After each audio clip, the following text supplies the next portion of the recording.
దేవదాస్ ఒకటి పక్కన పెట్టేస్తే మేజర్ హిట్స్ అన్ని కామెడీ ఫిల్మ్స్ అండి. అందరూ థియేటర్ బయటకు వచ్చిన తర్వాత బాగా నవ్వుకున్నాం కంగ్రాట్స్ ఫర్ సక్సెస్ అనేవారు.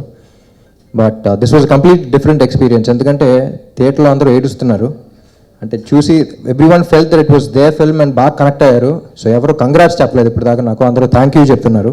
Because everybody felt that it was their life story అన్నట్టు.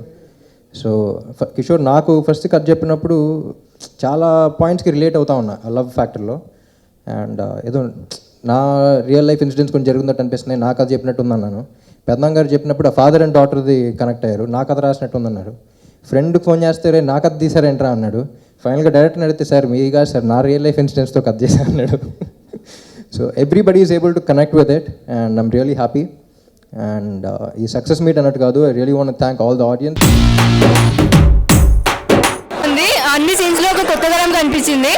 చాలా డేస్ అయితే ఒక మంచి ఫీల్ గుడ్ మూవీ చూసినట్టుంది. చాలా బాగుంది, ఆసమ్ బ్లాక్ బస్టర్ పక్కా. It's different. తెరకెక్కించిన విధానం చాలా బాగుంది. ఫర్ ద ఫస్ట్ టైం సినిమా హీరో గురించి ముందుగా చెప్పకుండా డైరెక్టర్ గురించి ముందుగా చెప్పాలనిపిస్తుంది.